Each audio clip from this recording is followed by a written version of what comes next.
Welcome to Blizzard Fire. We hope this video helps fire up your solution. In this video, I will explain how to make ice cream bars. First, gather your ingredients: 2 cups of heavy cream, 1 cup of whole milk, and 5 cups of sugar. Next, add 1 teaspoon of vanilla extract and a small pinch of salt. Gently heat this mixture on the stovetop, stirring until all the sugar has completely dissolved. Be careful not to boil it. Once dissolved, remove from heat and let it cool down entirely before proceeding to the next step. Once your ice cream base is thoroughly chilled, it's time to prepare for freezing. Carefully pour the mixture into your chosen ice cream bar molds, ensuring each cavity is filled evenly.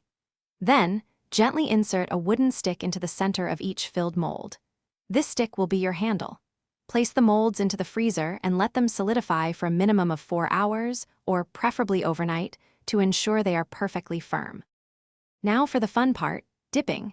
Melt 12 ounces of your favorite chocolate with 2 tablespoons of coconut oil until smooth.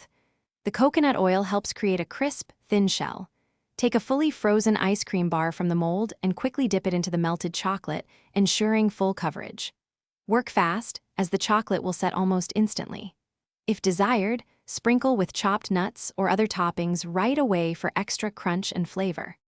After dipping, place your finished ice cream bars on a sheet of parchment paper and return them to the freezer for about 15 minutes to fully set the chocolate shell. For longer storage, wrap each bar individually in plastic wrap or parchment paper. Then, store them in an airtight container in the freezer for up to 2 weeks. They are perfect for a quick, refreshing treat anytime. Don't forget to check the description for a link to the Shark AI Ultra Robot Vacuum and other great deals. Thanks for watching. If you found this helpful, don't forget to like and subscribe.